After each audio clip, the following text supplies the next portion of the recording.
राम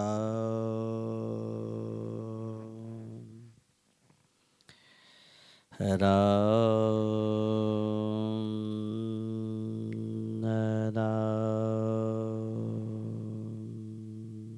राम। नारायण नारायण नारायण। श्री देव के बैठे ध्यान से सुने। अभी परम श्रद्धे स्वामी जी की वाणी सुनी और स्वामी जी महाराज बड़े ही गूढ़ रहस्य की बात बताए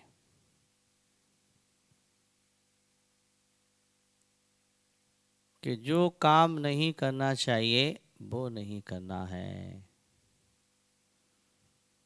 और जो काम कर ही नहीं सकते उसको तो अपने मन से निकाल देना चाहिए। जिसे हम कर ही नहीं सकते उसको मन में क्यों रखें? मन में रखोगे तो उथल पुथल होगी, होगा कुछ नहीं, मन अशांत ही रहेगा। और जो नहीं करना चाहिए उसे नहीं करना है। दो प्रकार के साधन होते हैं, एक विधियात्मक साधन, एक निषेधात्मक साधन। तो कौन सा तेज है कि कहते हैं कि विधियात्मक साधन से ज्यादा तेज है निषेधात्मक साधन। विधियात्मक माने जो करना चाहिए, निषेधात्मक माने जो नहीं करना चाहिए। नहीं करना भी साधन है, करना तो साधन है ही। विधियात्मक साधन क्या है? पाठ पूजा करना, जप करना, ध्यान करना, सेवा करना, कथा सुनना। हाँ, ये सब पाठ पूजा ध्यान समाधि जप तप ये सब विषय विधियात्मक साधन है। अब निषेधात्मक क्या है कि चोरी नहीं करना, झूठ नहीं बोलना, किसी की चुगली बुराई निंदा नहीं करना, किसी को धोखा नहीं देना, घाटा नहीं करना, ये निषेधात्मक है। अब प्राय लोग क्या करते हैं कि निषेधात्मक साधन पे जोर नहीं देते, विधियात्मक साधन पे जोर देते हैं, करने करने पे जोर देते हैं। ऐसा पाठ करो, ऐसी पूजा करो, ऐसा ध्यान लगाओ, ऐसा बड़े अनुष्ठान करो, इस पे ज़्यादा जोर देते हैं। और जो नहीं करना है उस पे जोर ही नहीं देते।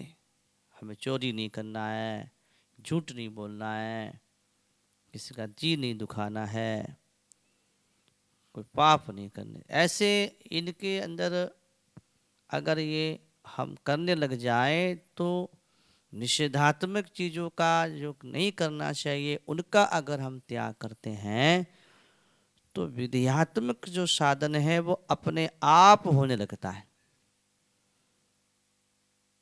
अपने आप होने लगता है, वो सत्य होता है। और ये अपने आप जो होता है उसमें अभिमान भी नहीं होता। हम जब जान करके करते हैं तो अभिमान भी आ जाता है। हमने इतना जप किया, इतना हमने पाठ किया, देखो इतना हमने ध्यान किया, हम इतना जप करते हैं, इतना पाठ करते हैं, इतना ध्यान करते हैं, ऐसी सेवा करते हैं, अभिमान आ जाएगा। और यदि हम जो नहीं करना चाहिए उन चीज़ों का हम त्याग कर देते हैं, झूठ नहीं बोलना चाहिए, चोरी नहीं करना चाहिए, चुगली बुराई निंदा नहीं करनी चाहिए, किसी का दिल नहीं दुखाना चाहिए, किसी का बुरा नहीं करना चाहिए, इनका जब हम त्याग कर देते हैं तो हमारे अंदर से स्वतः स्वाभाविक जो करने लायक साधन भजन है वो अपने आप ही होने लगता है। फिर उस आदमी के साथ में दैविक शक्तियां काम करती हैं, देवी शक्तियां स्वतः स्वाभाविक उनके कार्य को करने लगती हैं।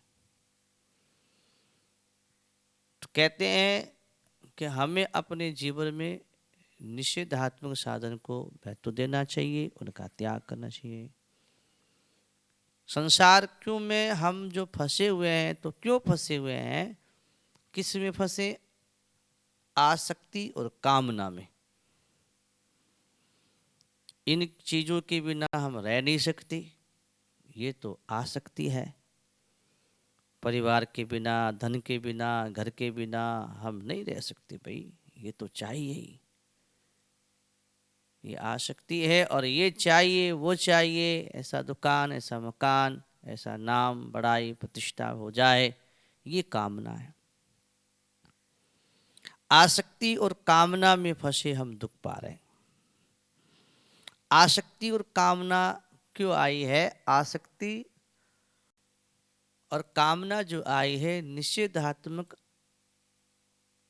आचरण करने से आई है। निषेधात्मक जो बातें हैं उनका हमने आचरण कर लिया।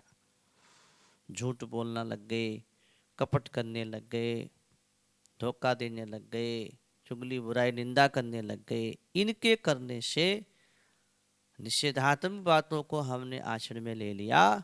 उनके करने से हमारे जीवन में संसार की आसक्ति पैदा हो गई। आसक्ति हो गई और कामना हो गई। अब इनके आचरण करने से, कामना होने से आदमी भटकता है। मिलता तो वही है जो भाग्य में लिखेगा, किस्मत में लिखा है, प्रारब्ध में लिखा, वही मिलेगा। लेकिन कामनाएं तो बहुत बहुत बड़ी हो गई। इतना चाहिए, उतना चाहिए, अब मिलता कुछ है नहीं। मिलता वही है जो किस्मत में, भाग्य में लिखा है। तो अब चोरी करते हैं, डाका डालते हैं, झूठ बोलते हैं, बेईमानी करते हैं, ठगेबाजी करते हैं। अब पाप बनता है। पाप बनता है तो पाप का फल तो दुख मिलेगा। इसलिए क्या करना चाहिए? अपने जीवन से निषेधात्मक साधन को निकालना चाहिए। अगर हमारे कामना और आसक्ति मिट जाए, दोनों चीजें खत्म हो जाए, तो हमारी स्थिति परमात्मा में ही है, इसका हमें आज और अभी पता, अनुभव हो जाए। परम श्रद्धेय स्वामी जी महाराज का अंतिम प्रवचन यही था। उसके बाद स्वामी जी नहीं बोले और क्या कहा कि अगर मनुष्य कामना रहित हो जाए, कुछ भी ना चाहे, कोई इच्छा ना हो, कोई कामना हो ना हो, तो हमारी स्थिति परमात्मा में ही है। इसका अनुभव हमें आज और अभी हो जाएगा। आज और अभी हो जाएगा। कब? कि जब हमारे अंदर से कामना मिट जाए। और कामना कब मिटेगी? जब हम जो ना करने रहे काम है उसे नहीं करना है, तो हमारे अंदर की आसक्ति और कामना मिटेगी। जो नहीं करना चाहिए वो नहीं करना है। झूठ नहीं बोलना है, कपट नहीं करना है, ये सब नहीं करना है, तो परमात्मा प्राप्ति हो जाएगी। स्वामी जी महाराज ने एक बात और कही कि शास्त्रों का अध्ययन करने से, शास्त्रों को पढ़ने से तो ज्ञान होता ही है, लेकिन अनुभवी संत महापुरुषों से जो लाभ हो सकता है वो शास्त्रों से नहीं हो सकता। इसलिए अगर हमें अच्छे संत मिल जाए तो उनसे लाभ ले लेना चाहिए, क्योंकि पढ़ाई में इतना लाभ नहीं होता जितना कि संत महापुरुषों की बातों से होता है, संत महापुरुषों के उपदेश से होता है। स्वामी जी से किसी ने प्रश्न किया, महाराज ऐसे पहुंचे हुए अनुभवी संत महापुरुष ना मिले तो?